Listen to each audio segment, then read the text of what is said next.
Every Olympic game produces moments that will go down in history. There are moments that endure the test of time for their shock and absolute amazement with every triumph and gallant win. But here, we look at 6 of the most terrible Olympic moments. First on our list, we have the moment when a referee was kicked. Angel Matos of Cuba viciously attacked a referee after being disqualified in a bronze medal match, prompting the World Taekwondo Federation to seek a lifetime punishment. "We didn't expect anything like what you witnessed," WTF Security General Yang Jin-suk said. "I don't know what to say." Yang also urged that Matos' coach be banned. Matos was ahead 3-2 with a minute and 2 seconds remaining in the second round when Kazakhstan's Arman Shilmanov knocked him out. Matos was waiting for medical attention when he was disqualified for taking too much injured time. Fighters are given 1 minute, and Matos was disqualified when his time ran out. Matos grew upset and attacked a judge before assaulting and striking Swedish referee Shakir Shelbat, who required lip sutures. Matos was dragged away after spitting on the floor. In my perspective, an affront to the Olympic idea, disrespect to the heart of Taekwondo, and an insult to humanity, Yang stated. Matos' coach offered no apologies. He was extremely severe, Leudis Gonzalez said of Matos' disqualification decision. Following that, he claimed the match was rigged,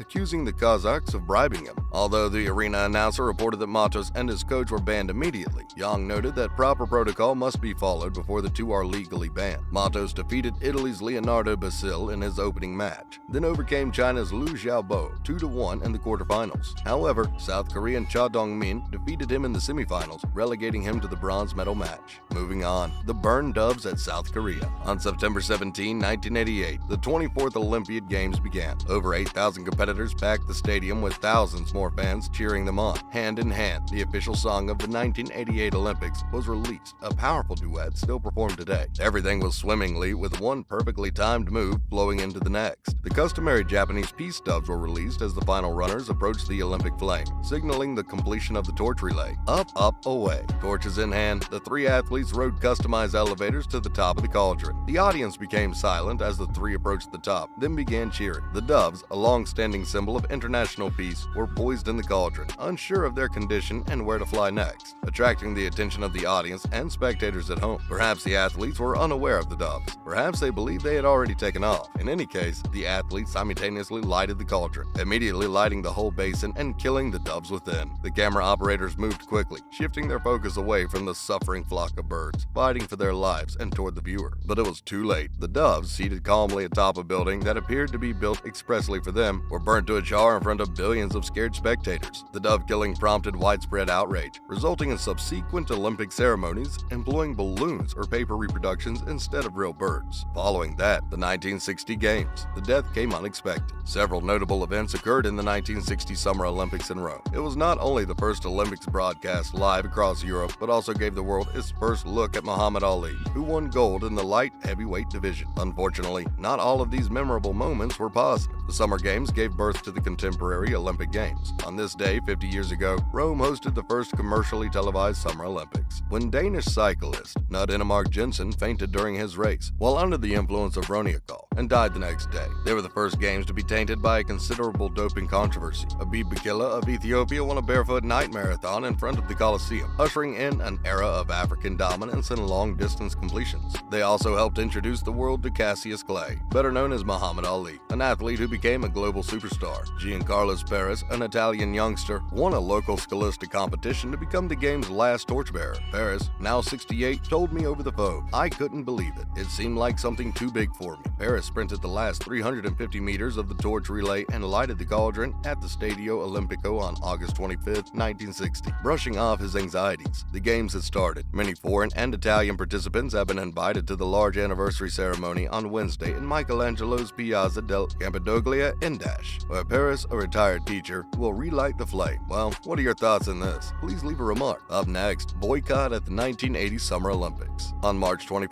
1980, then President Jimmy Carter announced the U.S. withdrawal from the Olympics. As requested, the Soviet Union did not leave Afghanistan by February 20, 1980. When Islamic terrorists rose against the communist Afghan government in 1979, the Soviet Union invaded. Following the invasion, Carter released a statement condemning the Soviet Union and its leader, Premier Leonid Brezhnev, and describing the invasion as an effort by a powerful, atheistic government to subjugate an autonomous Islamic people. Brezhnev chastised Carter for his aggressive words. In the late 1970s, the invasion almost produced a Cold War thaw. Carter's stance on Russia has altered since becoming in office. Carter put an embargo on grain and information technology commerce with the U.S., both of which the Soviet Union desperately required. He restricted Soviet ships from fishing on American seas. Carter requested the UN to help Iran and Pakistan defend Afghanistan from Soviet invasion. Carter could not gain support in the United Kingdom, France, Greece, or Australia for a U.S.-led boycott of the Olympics. Carter threatened to cancel the passport of any American athlete who sought to compete under a neutral Olympic banner. His selection hugely impacted athletes, advertisers, and even NBC. Carter's selection drew a variety of reactions. Many Americans felt terrible for the dedicated athletes who did not make the 1984 Olympic squad. The boycott was meant to indicate American solidarity with people resisting the anti-democratic leadership of the Soviet Union. The Soviet Union boycotted the 1984 Summer Olympics in Los Angeles to protest Carter's actions. Moving on, Centennial Olympic Park terrorist bomb. The 26th Summer Olympics in Atlanta, Georgia was disturbed by the explosion of a nail-laden pipe bomb at Centennial Olympic Park. The incident, which happened during a pre-performance, killed a woman who had brought her daughter to hear the rock music and injured over 100 others, including a Turkish cameraman who died due to a heart attack. Police were alerted about the blast, but the bomb exploded before the anonymous caller predicted, leading police to believe that the officers who went to the park were indirectly targeted. Within a few days, Richard Jewell, a concert security guard, was investigated for the crime. However, the evidence against him was suspect, and he was acquitted of any blame in the bombing in October. In the same place, a terrorist device burst into a crowd early on Saturday, July 27, 1996, killing 2 and injuring 111. The death toll might have been far greater if it hadn't been for security guard Richard Jewell, who spotted the bag containing the bomb and assisted in clearing the area. Despite his heroism, Jewell was labeled a murderer and pursued for months by the authorities in the most remarkable media gathering in history. The actual bomber was eventually caught, but when Jewell died in 2007, he was regarded as a victim and a murderer at worst. Judging Jewell revisits the crime scene where Richard Jewell lost the one thing he treasured the most, his honor. Finally, Munich massacre. Palestinian terrorists stormed Israeli athletes' Olympic Village lodgings during the 1972 Summer Olympics in Munich, murdering 2 and kidnapping 9 others. The terrorists belonged to the Black September gang, who demanded that Israel release over 230 Arab prisoners in Israeli jails and 2 German terrorists in exchange for the release of the hostages. The ensuing combat at Munich airport resulted in the deaths of 9 Israeli hostages, 5 terrorists, and 1 West German police officer. The Olympics were halted for 24 hours to hold memorial ceremonies for those who had perished. On August 26, 1972, the Munich Olympics began, featuring 195 events and 7,173 athletes from 121 nations. An Israeli squad was assaulted by Palestinians wearing ski masks on September 5th. Following the fruitless talks to release the 9 Israelis, the terrorists transported the hostages to Munich airport. When German officers arrived, they opened fire on the captives from the roofs, killing 3 of them. The resulting gunfight killed the hostages, 2 additional Palestinians, and a police officer. Following the burials of the athletes in the main Olympic Stadium, International Olympic Committee President Avery Brundage requested that the games continue to demonstrate that the terrorists had failed. Despite the tragedy, American swimmer Mark Spitz won 7 gold medals, while Russian gymnast Olga Korbut won 2. Following the 1972 Olympics assassinations, Israel dispatched a team of Mossad operatives to track down and eliminate the culprits of Black September. These events had an impact on Steven Spielberg's 2005 picture Munich. Well, that marks the end of our video for today. We hope you liked and enjoyed it. On your way out, make sure to hit the subscribe button for more content like this in the future. Thanks for watching.